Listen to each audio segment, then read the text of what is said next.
Mhm.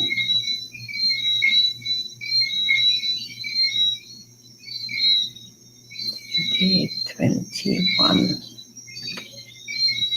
Day 21.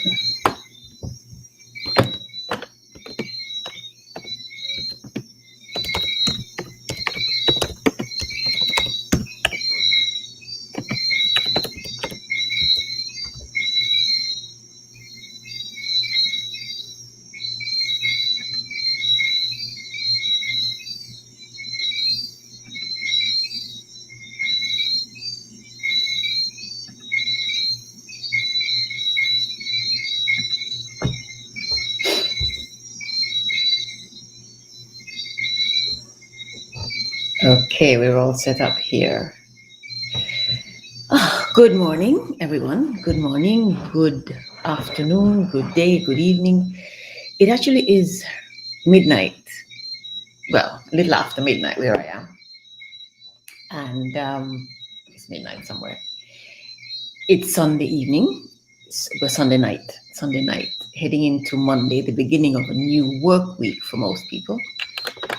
And I'm doing this late, what I'm calling a midnight live, because today, Sunday, was an interesting day. I wanted to say full, but it wasn't because I slept half of it. I slept for half of it um, because my night was such an exciting full night. Not as full as I had said it would have been. Ended up not going dancing at all because the wedding party was so much fun. But I am on, and I last night we talked about when I talked about the wedding, I used it to make some references to make some points about women and women's choices, because remember I said that when I go to religious weddings, especially Christian weddings, I listen to hear the wedding vows. In some places, people just sort of naturally rewrite their own vows, but very conservative traditional people tend to use the ones that they find, and the Christian ones used to say the woman needed to honor and obey. And so every time I go to a Christian funeral, a Christian wedding, I listen to hear if those are some of the words that they use, and more, or less and less people are using them. More and more, even in Christian weddings, young people are writing their own vows and are leaving out that piece about honor and obey. And that I think is a big deal because it's the notion that women are children who must obey the men in their lives is a notion that is part of people's lives in some parts of the world, still very much so. And actually, it's part of women's lives everywhere in the world. Some places it's no longer by law, other places it is. I mean, think of Saudi Arabia, Afghanistan, Pakistan. There are places that expect women, require women to India, many parts of Africa, the Caribbean, America, Europe, require women, demand that women be submissive and obey, do as they are told, because women are children. We're not adults with our own brain, can think and make our own decisions based on the choices we have and the aspirations we have. No, just give me 1 second. Let me do something with this light.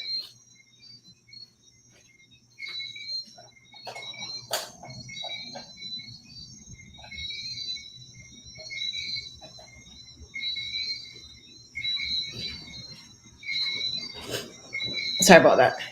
So I had to adjust the light. It's midnight. I'm doing this by myself. So there are places in the world.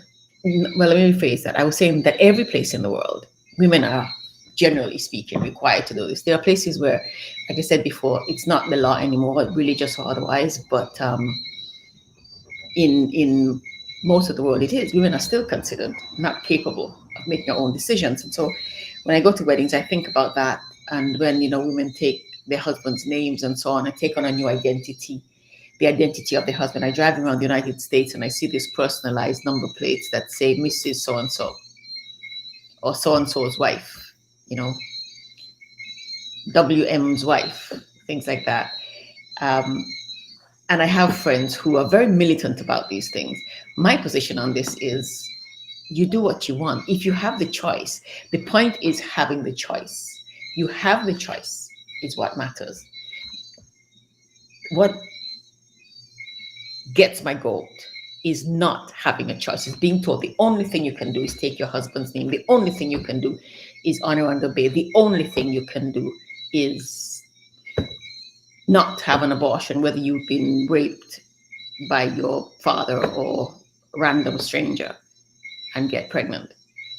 The absence of choice is a problem, especially when you think of women, because men always have choice. The world is set up by men to allow men all the choices that they want. There are religions that allow men to have all the wives that they want. You mentioned that about any woman, and you hear, I mean, I remember talking to someone a few weeks ago about a documentary I'd seen about a group of women in China, actually, who, in Tibet, I think, in Tibet, who are polygamous. They can have more than one husband. And this group of people was appalled. How could that be? But in the same conversation, it was okay. Well, I suppose if it's okay for men. And some people actually said, yeah, men, yes, women, no.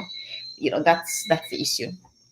And I think part of the problem with women making decisions and having the right to make our own decisions and not submit to other people's choices and decisions is the deep feeling, the deep teaching that women just don't know how. We're not logical.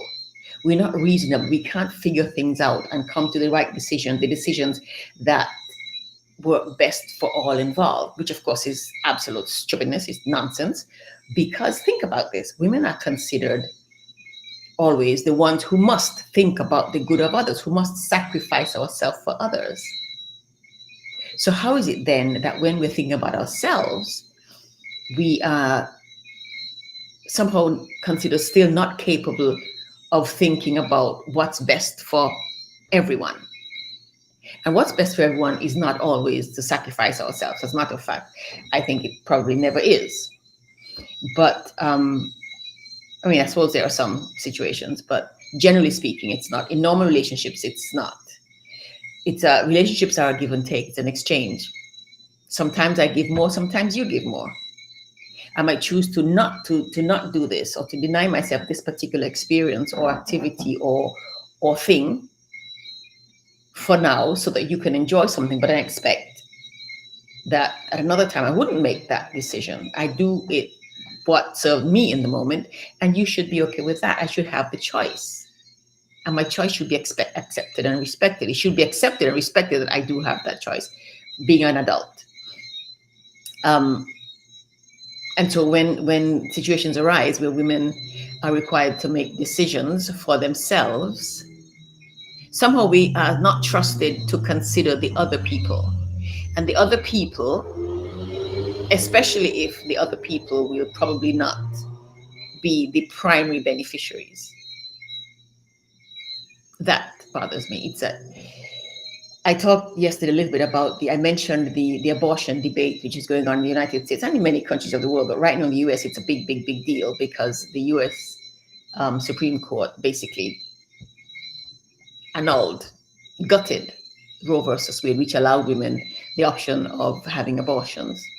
Now, I think that most women don't just walk around, and get pregnant, I'm going to have an abortion. They think about this. They make decisions based on what's best for their lives, the things that they want in their life, and how this pregnancy came to be. So if this pregnancy came to be because of rape or incest, come on. You further violate the woman by forcing her to have this being. That can't be right. In any case, she should have a choice because it's a religious matter. I think we need to remember it's a religious matter, not a civil matter. And so if religious views say no, then she follows that as she chooses. But it should not be that she has no choice but that. Like I said last night, I've also seen there are instances of children who were forced to have babies for their rapists. Where is that a good choice? Where in the world is that a good choice? So I said today that I'd talk about how our choices affect people, involve and affect people. So when a man chooses to rape a woman, decides to rape a woman, he's not thinking of her. A child, if he chooses to rape a child, he's not thinking of her. He's thinking only of himself. So why should the victim consider him in the process? And the whole debate of when life starts is something I'm not going to get into here, but we live in the 2022, we live in 2020, 21st century, and so we're making our decisions based not only on magical thinking, but on reason and logic and science. And there are segments of our society that ignore those. And when I hear people talk of these, I think we got a brain. However we were made with brains, with the ability to reason and think things through and be strategic and be reasoning, be rational, be thoughtful, be comprehensive in our ability, in our thinking, and make the choices that would most likely lead to the best, lead in the direction of the best, of good for the greater part of the people involved. It just seems to me so basic that sometimes I don't even have words. What I want to say to women about this is that what we get to do is we get to continue to show, to demonstrate, to make it crystal clear that we have brains, we have the ability to be reasoning and rational and logical and make decisions that benefit most of the people involved most of the time. That's the best any of us can do. And the notion that it never is the woman, it never is us, first and foremost, is problematic for me. It always has to be, no matter what the situation. Even a mother with children, you think about your children, obviously, and mother, whether whichever species, human or otherwise, there's an instinct. There's a thing that kicks in with most mothers for most of their children that has them think almost involuntarily, almost, about the safety and protection of their children. But the mother also has to think about hers, because think about this: her life is important to the children that she has brought. So if she thinks only of her children's lives, then she's denying her children. Not just herself, she's also denying these children. So clearly, some thought must be given to herself, her well-being, her goodwill, her development, strengthening, advancement for the benefit of her children. You cannot leave the woman out of the equation. And so many of the options that women are, or the lack of options that women are given, are just that. The woman is not the first or even the most important consideration in her own life. So in any case, my advice to women is always, always, always, as anybody else, when we're making decisions, you have to think of the people who are involved and who are going to be affected. And we always do. That's a no-brainer. It's a done deal. It's a given. And sometimes we will choose ourselves first, and that is perfectly acceptable. Perfectly acceptable. As a matter of fact, sometimes it's the best thing for us we can do. And as a matter of fact, it is the best thing we can do sometimes for all of the people involved. My mother, for example, when I was a child, my mother was a teacher, and she needed to improve. She needed to do some work on her education. There were times when there were courses that she needed to do in order to be able to advance in her education, and she had to choose. Because we lived on this beautiful little island that I told you about, which is the other thing that's so important to me, in addition to the lives of women, she had to leave. She had to go away to another place, away from her children. Once she went to England. England is thousands of miles away from Montserrat. She thought about it carefully. She thought, I'm going to leave my children for a whole year in order to advance my education so that I can do better work, so that I can earn more, so that I can be more, I can improve my professional capabilities. Do I leave my children for a year? How can I do that? Just 4 of us. My mother made the decision, I'm going to go. She went away for a year. She left her children for a year. And it wasn't like now where you could just get on a plane and hop back and forth. It was a journey to leave this little island and go to England and spend a whole year. And you know, there was no cell phone and Zoom and all those things. WhatsApp, you just always be in touch. Telephone calls were very expensive and it was mostly writing letters. But she went. And she went because it was good for her, but also because it was good for her children. So her children had to be without her for a year, and she had to be without them for a year. But guess what? We got a mother who taught us that A, women can make decisions that work best for themselves.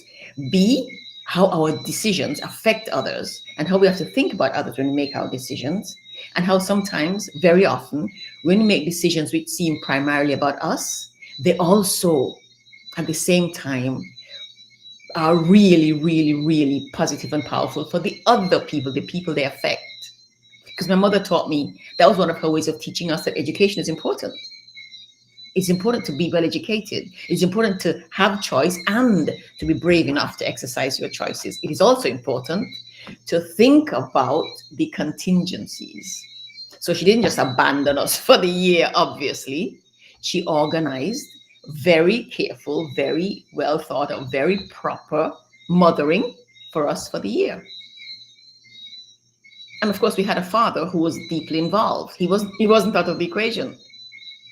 So she got someone to take care of us for the year, someone she could trust, a family member actually, one of my father's cousins, who, as it turns out, was just as strict as my mother was. So we got no quarters, almost as bad as having our mother here.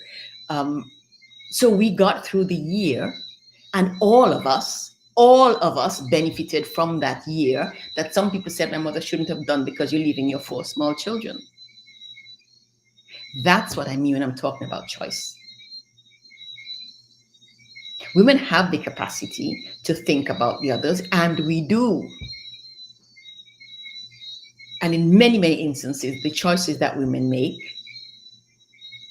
benefit, we make for ourselves, especially those ones to improve and advance ourselves, are to the benefit of the people closest to us and others. Because my mother's family, I mean, her children, her colleagues, her school, her teaching community, the island itself, and many, many, many, many people benefited from that. Because when my mom died last year, so many people, up to now, very recently, people have been telling me how, just a week ago actually, I met a woman who told me how good my mother was as a teacher for her. My mother hadn't done that.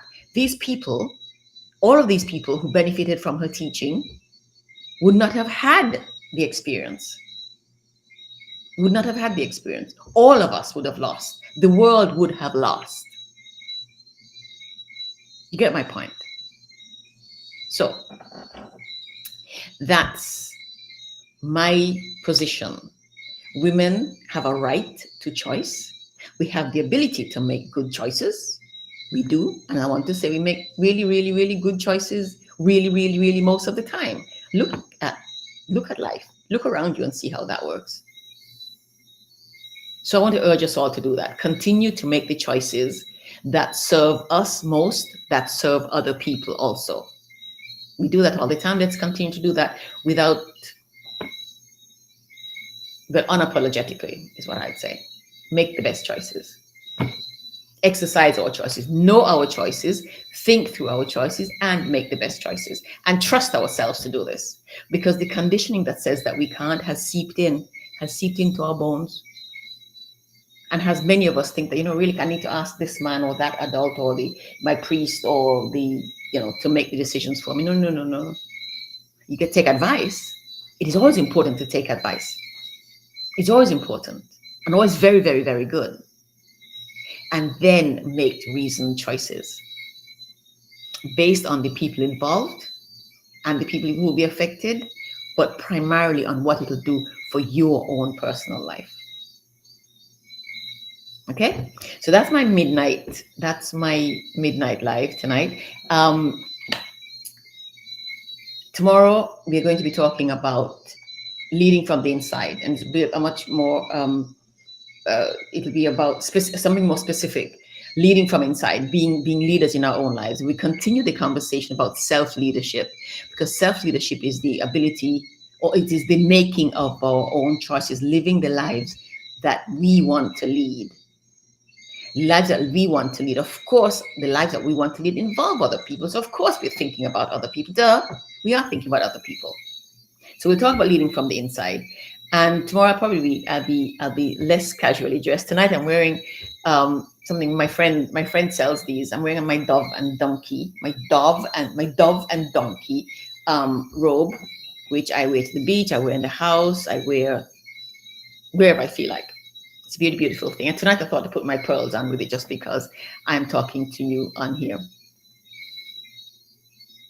So, folks, have yourselves a wonderful week, a successful, productive, powerful week, and a pleasant night, afternoon, day, whatever it is for you. If it's nighttime, sleep well. I am going to try to get some sleep despite these mosquitoes. Until tomorrow, take good care.